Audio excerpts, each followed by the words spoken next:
안녕하세요. 김종갑의 경제부동산입니다. 구독, 좋아요 부탁드립니다. 김종갑의 경제부동산을 끝까지 시청하게 되면 적어도 부동산 타이밍을 실기하지는 않을 겁니다. 강남 재건축을 비롯한 강남 아파트 가격이 갑자기 출렁거리고 있습니다. 급매물이 출현하고 있지만 받아줄 세력이 없으며 서울 역시 매도 호가가 실거래가 수준으로 떨어지면서 콧대가 꺾이는 모양새입니다. 불과 한두 달 전만 해도 대폭등 우려가 높았지만 다시 예전에 5차례 겪었던 겨울철 추락 코스로 빨려가는 상황입니다. 1차적으로 올 겨울에 강남을 비롯한 고가 아파트 초급매로 잡을 수 있는 기회가 올 것으로 보이며 정부의 집값 의지가 확고하다면 3, 4년간 전국적인 대세 하락도 충분해 보입니다. 도대체 얼마나 심각한 상황일까요? 지금 이 집값, 정부, 지금 서로 잽을 지금 계속 첨예하게 대립하고 있죠. 자, 그런데 그동안에 집값을 일부러 잡지 않았다는 이제 오명을 정부가 이번에 깨트릴지 지켜볼 노릇입니다. 지역별 가을, 겨울, 일단 뭐 1, 2년 후는 그 후 이야기고요. 당장 지금부터 겨울까지 어떤 일이 벌어질 것이냐, 이게 중요한 거 아니나요? 먼저 강남, 서울 1, 2기 신도시, 여러분들 1, 2기 신도시는 경기도라고 생각하시면 안 돼. 송도도 마찬가지고 동탄도 마찬가지고 그래요. 경기도에 있는, 인천에 있는 1, 2기 신도시는요 그냥 다 서울로 보세요. 서울로. 그만큼 폭등했다 이거예요. 한두 개 빼놓고는 다 폭등했어요. 자, 강남, 서울 1, 2기 신도시 겨울철 늦춰라. 가격 거품. 강남 추석 이전에 하락 전환할 가능성이 커요. 이번 주에 하락할 수도 있어요. 지금 이미 추락하고 있으니까. 겨울 하락 확대. 현재는 보합권이라고 하지만 실질적으로는 약보합으로 이제 겨울에는 작년 이상으로 떨어질지 얼마큼 떨어질지는 모르겠지만 일단 확 떨어질 겁니다. 20억 기준으로 한 5억 이 정도. 서울 추석 전후에 보합 지속, 겨울 하락 확대. 즉 서울도 강남하고 비슷한 흐름을 보일 거예요. 다만 서울이 강남보다 가격이 좀 더 싸다 보니까 추석 전후까지는 이게 오르내리락 할 것 같아요. 강보합, 약보합. 그리고 겨울철에 하락이 확대됩니다. 1, 2기 신도시 추석 전후에 강세가 좀 지속될 것 같고 겨울철에 하락으로 완전히 전환될 것 같아요. 그러면 겨울에 타이밍을 1차적으로 잡는 게 좋겠죠. 그런데 이제 경기, 인천, 서울도 이제 6억 미만, 좀 이제 아주 저가 아파트들, 이곳은 매수 타이밍을 무조건 겨울로 늦추라고 하기는 그래요. 왜? 또 더 올라갈 수도 있으니까. 관망을 하거나 매수하거나 이 병행하면서 판단해야 돼요. 자, 그 이유는 저평가 때문에 그래요. 아까는 가격 거품이 심했지만 서울은, 경기도, 인천은 최근 1년 뛴 게 고작이거든요. 그렇지만 이것도 경기 고가와 저가 아파트로 구분할 수 있습니다. 고가 아파트는 추석 전후에 강세가 지속되고 겨울로 가서 좀 보합으로 갈 가능성도 있어요. 폭락할 것 같지는 않아요. 자, 그 다음에 경기 저가 아파트 추석 전후에 강세 지속하면서 겨울도 강세를 이어갈 가능성이 큽니다. 즉 경기도에 지금 2억, 3억, 4억 이렇게 저가 아파트들 있죠. 그런 것들은 많이 뛰었으니까 안 잡아야지, 1억 뛰었으니까 안 잡아야지, 실거주자라면 그런 생각하지면 안 돼요. 이제 시작일 뿐일 수도 있어요. 그러니까 저가 아파트는 잡아도 된다. 인천 구도심도 마찬가지입니다. 구도심도 구도심 나름이죠. 많이 올라간 것들은 보지도 마시고 추석 전후 강세 지속, 겨울 아마 강세될 것 같아요. 특히 인천 같은 경우 송도 지금 막 불법으로 거래를 많이 하고 있어요. 다운 계약서를 쓰지를 않나, 뭐 눈 감아준다는 얘기도 있고요. 자, 다운 계약서를 안 쓰면 관행이 돼가지고 아예 잡지를 못하는 거야. 다 짜고 치는 고스톱인데 왜 당국자들은 그런 거 못 잡는지 모르겠어요. 자, 아무튼 확실하게 좀 일처리를 했으면 좋겠습니다. 다운 계약서가 어디 있습니까? 그것도 부동산이 목 날아가려고. 자, 그리고 이거 걸리게 되면요 일반인들도 세금 엄청나게 내게 돼요. 그 다음에 세종, 대전, 청주, 천안, 충청권. 자, 이곳을 특별히 따로 뺀 이유는 지금 워낙 지금 뜨겁잖아요. 자, 관망 매수를 역시 병행하자. 이 말은 상황에 맞춰서 매수해도 되고요. 아니면 매수하지 말아야 할 아파트도 있고 그런 거예요.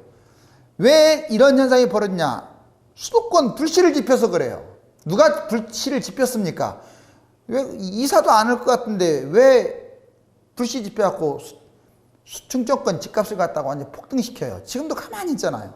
세종 대전 추석 전후에도 강세가 계속 지속될 것 같고요. 특별한 대책이 없는 한은 겨울에도 계속 강세가 이어질 것 같아요. 겨울에도 안 빠집니다. 절대로.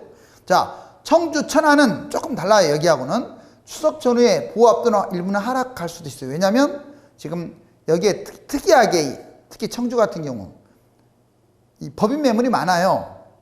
자, 그렇지만 뭐 여기 다시 세종 대전이 계속 치고 올라가게 되면 거기에 달라붙은 청주 천안은 또 다시 반전할 수도 있어요. 아무튼 겨울은 약세, 추석 전후로 보합. 충청권 전체는 추석 전후에 강세가 지속될 것으로 보이고 세종 대전처럼 겨울에 보합으로 갈 것으로 보입니다. 지금 보시면 강남 서울 쪽은 하락하고 있는데 여기는 지금 보합을 얘기하고 있잖아요. 그만큼 아직은 저평가됐기 때문에 그래요. 그 다음에 부산, 대구, 울산, 창원, 경남, 경북 주로 이제 이쪽 지역이 아직도 뜨고 있죠. 여기도 역시 관망 및 매수를 병행하라. 규제가 없기 때문에 뛰는 거예요. 규제가. 왜 그렇게 잘 나가던 투기 과열지구를 해제하고 조정지역을 왜 해제했습니까? 폭락한 것도 아닌데 그렇다고 집값이. 자, 지금이라도 또 묶어야죠. 그런데 묶지 않잖아요. 계속 폭등하게끔 내버려 두잖아요. 왜? 그래야 세금 많이 거치니까. 그래 놓고 무슨 집값을 잡는다고? 자, 그래서 저는 믿지를 않습니다. 부산, 대구 추석 전후에 강세 지속. 아마 강세 지속할 거예요. 겨울도 강세합니다. 그러니까 부산 잡을 사람들은 지금 정책이 바뀌지 않는 한은 계속 올라갈 가능성이 크다. 울산, 창원 여기도 마찬가지예요. 추석 전후 강세 지속. 그런데 상대적으로 좀 약한 부분이니까 겨울에 보합권 가지 않을까. 경남, 경북도 강세 지속, 보합. 즉 충청권과 영남권은 그렇게 뭐 막 폭락할 것 같지가 않아요. 최소한 보합으로 버틸 가능성이 큽니다. 자, 그러면 이제 그렇지만 전반적으로는 이제 하락세로 전환된 건 맞아요. 부동산 겨울에 매물이 쏟아질 거고 특히 서울 중심으로 자, 서울과 1, 2기 신도시, 경기도 고가 아파트 중심으로 이제 매물이 쏟아질 텐데 자, 임대사업자 매물 160만 호, 연말까지 약 46만 8천 호가 자동 말소돼요. 이 말은 뭐냐? 특히 아파트 같은 경우는요.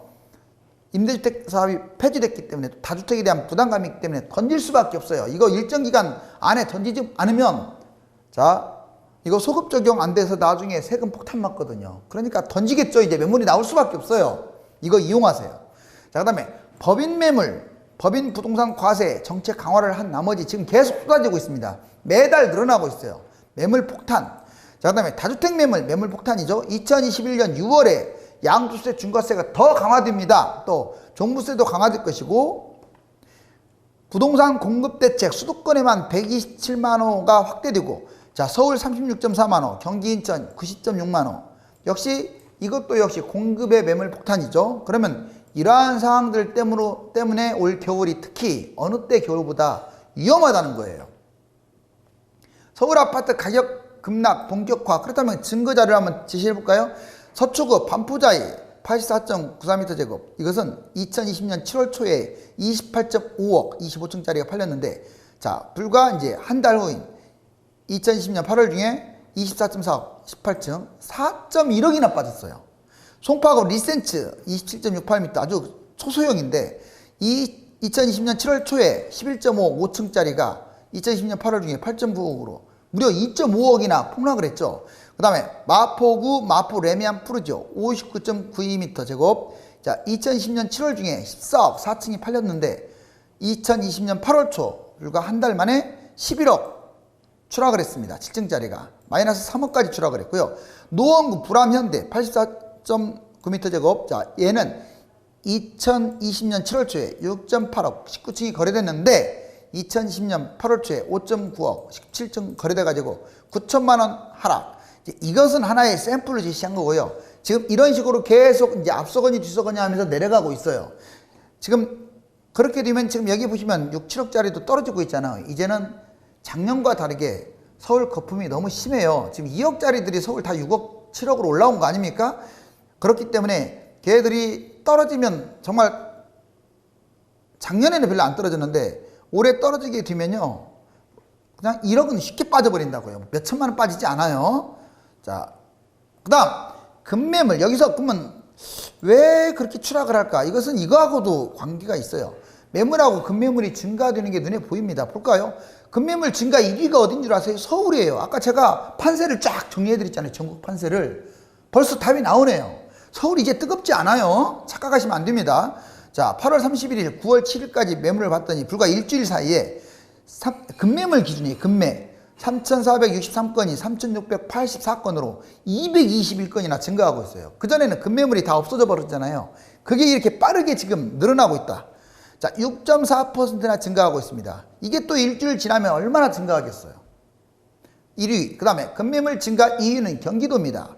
자, 8월 31일, 9월 7일 7,614건에서 7,774건, 특히 1, 2기 신도시, 그동안에 시세 차익을 많이 거두고 가격이 비싼 고가 아파트 중심으로 매물이 많이 증가했어요. 160건입니다. 그래서 2위를 차지했고, 급매물 증가 3위, 그동안에 계속 이제 치고 올라갔던 뭐 창원이라든가 경남 지역이니까 포항이라든가 이런 데겠죠. 8월 31일, 9월 7일 7,076건이 2,174건, 98건 증가했고요. 급매물 증가 4위는 부산입니다. 8월 31일, 9월 7일 6,842건에서 6,907건, 65건. 즉, 이 순서로 지금 급매물이 증가하고 있는데 가장 위험한 것은 압도적인 곳이 서울이다. 그 다음에 서울이 8월 31일 서울 매물이 41,129건이었던 게 9월 1일 매물이요 41,450, 9월 4일 이제 지금 며칠 만에 42,753. 어때요? 빠르게 지금 매물이 늘어나고 있죠. 급매물도 이렇게 증가하고 있죠. 이게 바로 집값 하락을 나타내는 지표가 되는 거예요. 그러니까 자, 그렇다면 여러분들 여기에서 이제 한번 보자고요. 지금 2005년부터 2009년까지 쭉 이렇게 폭등장이었던 건 알 거예요. 노무현 때. 그 다음에 쭉 추락을 했습니다. 언제? 2013년이 바닥을 찍었는데 이명박 정부부터 박근혜 정부 초중기까지, 그 다음에 박근혜 정부 후기부터 문재인 정부는 쉴 새 없이 뛰었죠. 여기 폭등. 그리고 그럼 여기에서 그러면 상승을 할 거냐 하락할 거냐, 이건 예측이에요. 이제 오른쪽 이거 2023년은 올라갈 거냐 내려갈 거냐. 지금 여기 보시면 이 모양과 이 모양새가 비슷하죠. 그 앞에도 비슷해요. 여기 안 나와서 그렇지. 그러면 이제 얘하고 하락이 비슷할 게 얘일 가능성이 커요. 그러면 이제 2020년 올 겨울부터는 좀 위험합니다. 단 조건이 있어요.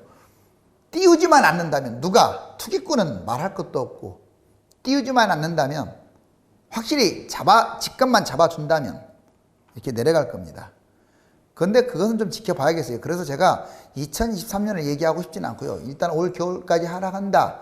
거의 제가 말했던 대로 얼마 전에 막 꼭지 찍고 했을 때, 약간 그래프 꺾였을 때부터 제가 지금 지금 2달 내내 지금 이 말 하고 있잖아요. 자, 실질적으로 거의 보합구까지 왔네요. 이제는 겨울철 하락이에요. 뭐 일부는 이제 가을 하락이고, 올라갈 확률보다는 떨어질 확률이 크다. 그러면 이때가 1차 타이밍이다. 2차는 계속 빠지면 그때고요. 자, 그러면 이거 한번 보세요. 왜 그러면 서울이 이제 많이 못 갈까? 실질적으로 강남은 작년 꼭지 12월 달이나 지금 비교할 때 오히려 고가 아파트는 지금이 더 싸잖아요. 이렇게 밑에 내려왔다 반등을 했지만 이제 왜 더 이상 못 가느냐? 여기 보시면 답이 나와요. 너무 폭등을 했거든요. 그리고 서울도 너무 폭등을 했어요. 경기도에 2배 이상 폭등했어요. 서울이. 아무리 서울이라고 하지만 1, 2기 신도시는 서울로 보시라고 있어요. 1, 2기 신도시도 너무 폭등을 했어요. 2배 이상. 특히 2기 신도시 새 아파트들. 그런데 경기도는 뒤늦게 폭등을 하다 보니까 앞으로도 이제 올해 마이너스로 전환된다는 보장을 못 해요. 상승폭은 줄겠지만 또 올라갈 수도 있어요. 자, 보자고요. 여기 보시면 이 까만 게 지금 서울이에요. 까만 게. 얼마나 많이 폭등을 했습니까? 노란 게 수도권이에요. 수도권은 1, 2기 신도시, 경기도, 인천 포함한 거예요. 그럼 1, 2기 신도시를 더 빼버리면 더 밑으로 내려오겠죠. 서울 중심으로 여기 지금 2017년부터 2018년까지가 아니라 이 앞에도 마찬가지야. 2014년부터 2016년까지도 서울 중심으로 뛰었어요. 그러니까 이 앞에 한 거의 5, 6년간을 서울 중심으로 뛰었고, 경기도도 안 뛴 건 아니에요. 뛰었습니다. 특히 1, 2기 신도시 중심으로 많이 뛰었어요. 하락할 때는 비슷하게 하락하고요. 그런데 이제 그 다음 보세요. 이게 재밌어요. 작년 12.16 대책 나오기 직전까지 보시면 그때는 비슷하다가 갑자기 서울은 추락합니다. 근데 경기도는 수용성부터 시작을 해서 계속 뛰기 시작하죠. 그래서 최근까지도 강세예요. 한 번도 마이너스가 돼본 적이 없어요. 경기도가. 이해가셨어요? 한 번도. 언제? 작년 12월 이후에 올 겨울에 서울과 경기도 수도권은 많이 빠졌는데 서울과 강남은 많이 빠졌는데 수도권은 안 빠졌다고요. 왜? 그 전에 간 게 있어야지. 그러니까 뛴 거야. 그럼 올해는 어떻게 예측을 하느냐. 여기 잘 보세요. 이게 현재 모습이야. 8월 24일이잖아요. 그러면 여기 보시면 이게 지금 서울이야. 까만 게. 노란 게 경기도예요. 자, 그럼 전국은 파란 거고. 그럼 얘는 마이너스로 전환되더라도 얘는 제가 보기에는 마이너스 그래요. 많이 빠지면 마이너스로 가겠지만 보합권에서 맴돌거나 강보합에서 이렇게 가고 아니면 또 올라갈 수도 있어요. 근데 이것은 모르겠어요. 그냥 경기도는 좀 보면서 가자고. 그동안에 안 뛰었던 것들이 더 뛰어요. 뭐 뛴 것들이 뛴다는 거 아니에요. 걔들은 뛴 것도 뛰지만 많이는 안 뛸 것 같고 안 뛴 것들이 많이 뛸 거예요. 지금 서울에서 어떤 것들이 많이 뛰었어요. 그동안에 노도강이나 뭐 금강구나 중랑구나 그동안에 못 살았던 곳들 안 뛰었던 곳들이 뛰듯이 경기도도 이제 그렇게 뛸 거란 말이에요. 자, 그리고 여기 보시면 이제 실질적으로 이거 작년 이제 올 초까지 모습이에요. 여기 보세요. 서울. 그냥 마이너스로 전환됐죠. 이게 0인데. 그런데 경기도는 여기까지 내려왔는데 다시 반등을 해버리잖아요. 겨울에 안 빠지고. 인천 보세요. 인천도 이렇게 올라갔다가 냈다가 다시 올라가 버리잖아요. 자, 인천도 송도는 제외라고 했어요. 청라나 이런 데 신도시는. 자, 아무튼 그동안에 올라가지 못했던 것들이 올 겨울에 마이너스로 갈 거냐 플러스에서 계속 올라갈 거냐 이건 좀 지켜보자고요. 그런데 이제 서울이 급락하고 강남이 빠지게 되면 그게 이제 내년 5월 6월까지 지속되면 수도권 경기도 쪽도 무조건 마이너스로 될 가능성이 클 것 같고요. 그 다음에 아까 말했던 충청권 그 다음에 영남권도 마이너스로 전환됩니다. 지금 주간 아파트 시세 보세요. 서울 0.01 수도권 0.07 그리고 여기 동남권 이거 작년 거 한번 보여드릴게요. 작년에 이렇게 빠졌다가 실질적으로 동남권 이렇게. 그 다음 올해는 이제 현재가 여기에요. 지금 8월 31일 0이네요. 서울은 빠졌다가 다시 또 올라가다가 다시 또 0.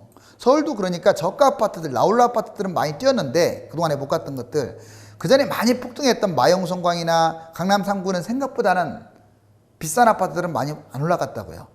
전국은 오히려 더 뛰었네요. 그렇죠. 수도권도 뛰고 지방도 뛰었으니까. 자, 세종 아파트 주간 상승률 4월부터 여기 뛴 거 보세요. 무섭죠. 최근에 이제 행정수도 이전이 조금 잠잠해지면서 급추락하고 있는데 그래도 이게 추락하는 게 마이너스가 아니에요. 엄청난 플러스에서 놀고 있어요. 자, 왜 이거 해야 돼요? 토지거래 허가제를 왜 시행 안 하는지 세종시에다가 때려버려야죠. 이렇게 뛰고 있는데 이렇게. 아니, 세상에 10억 넘어가고 지금 난리인데 3억짜리 분양가가 지금 9억 15억 가고 있는데 이걸 가만히 놔두고 있어요. 그래 놓고 집값 잡는다고. 참 할 말 많지만 자, 입을 좀 잠잠하게 있을게요. 그러면서도 또 막 여당 비판한다고 막 욕하는 사람, 댓글 다는 사람들은 여러분들 그렇게 찬양하면요 당해요. 알았어요? 저는 중도라고 했어요. 중도. 지금 찬양할 겁니까? 이거 그래프 한번 봐봐요. 토지거래 허가제 시행하고도 남았을 거야. 아마 경기도가 이렇게 뛰었으면. 자, 그 다음 규제가 규제가 없어요. 부산 몰려간 외지인들 분양가 1년새 5억이 10억이 자, 여기 1254가 이거 보세요. 2019년 8월달 2020년 8월달 1700대로 뛰어버렸네요. 집값이. 특히 수영구 같은 경우 난리예요. 수영구 그 다음에 해운대구 동래구가 문제입니다. 다른 구는 좀 이렇게 많이 안 뛰었어요. 생각보다. 저는 오히려 이제 이런 데보다는요, 이런 데는 좀 위험성도 있으니까 부산의 다른 지역들 아직도 2억 3억밖에 안 한 것들 걔들은 기대감이 있어요. 특히 하락장이 오든 대세 하락장이 오든. 그래서 실거주자들은 좀 싼 것들은 대단지는 좀 매수할 필요도 있다. 자, 여기는 규제 지역으로 빨리 지정을 해야죠. 가만히 나몰라라 하고 있잖아요. 왜? 집값 계속 뛰어야 세금 더 걷으니까. 자, 다음 서울 아파트 낙찰가율 4월, 5월, 6월, 7월 그 다음에 경기도 아파트 낙찰가율 뭐 이제 계속 정점을 찍었다가 이제 좀 내려오겠죠. 낙찰가율이 낮아지겠죠. 세입자가 못 받은 전세보증금 벌써 지금 3천억을 초과했습니다. 역대 최대치예요. 만약 집값이 좀 내려가게 되면 이제 갭 투자한 사람들 경매당하고 난리가 말이 아닐 거예요. 그건 국가에서도 어떻게 못해요. 그러니까 지금 무리하게 다주택으로 막 이제 끌고 간 사람들 이건 빌라도 마찬가지예요. 올라가지 않은 빌라 같은 경우는 집값하고 전세값이 붙었잖아요. 이런 걸 너다섯 개씩 잡은 사람들이 있어. 정말 그런 속칭 미친 분들이 많더라고요. 자, 그거 쏘가가지고 영업사원들한테 빨리 파세요. 빨리. 마이너스 1, 2천 뒤더라도 2, 3천 뒤더라도 빨리 파시라고요. 빌라 욕한다고 뭐라고 하지 말고 이거 정말 심각해요. 나중에 역전되면 이거 경매당해요. 자, 그 다음에 잔존 만기 대출과 전세자금 대출. 지금 잔존 만기가 다가오는 것들이 이렇게 지금. 그리고 이거 2019년 말하고 현재 2020년 상반기인데 다 높잖아요. 지금 5대 은행 보세요. 다 높죠. 진한 색깔이 현재예요. 그리고 이게 지금 문제였어요. 한 달 새 2조 4천억 폭증. 전세자금 대출 지금 뭔가 모르게 뉴스에서 잡는다고 말 나왔었잖아요. 그렇죠. 다주택, 1주택은 다 잡았죠. 근데 무주택자들이 전세자금 대출을 이렇게 파상적으로 그래놓고 몰래 집 사고, 물론 자기 돈이 있으니까 그 돈으로 전세자금 대출을 했다고 이렇게 하면 할 말이 없어요. 맞죠? 무주택자가. 그래놓고 나중에 집을 하나 사는 거예요. 이해가세요? 자. 지금 머리를 꽉 쥐어매고 있네요. 이 부동산이 지금 뭔가 모르게 좀 불안하지 않아요? 이렇게 여러 가지 도표 그래프가 이런 모습, 이런 짝이 돼서는 안 되겠어요. 부동산은 관심을 갖되 푹 빠져서 쇼핑하듯 잡아서는 안 되며 10년을 내다보고 최적의 상황을 만들어 매매해야 합니다. 또 하나의 획기적인 유튜브 채널인 김종갑의 성공재테크를 검색하여 구독 부탁드립니다. 유료 상담을 받고 싶은 분들은 네이버 다음 1000만 명 부동산의 꿈 카페에 들어가서 전화번호를 보고 전화 주시기 바랍니다. 감사합니다.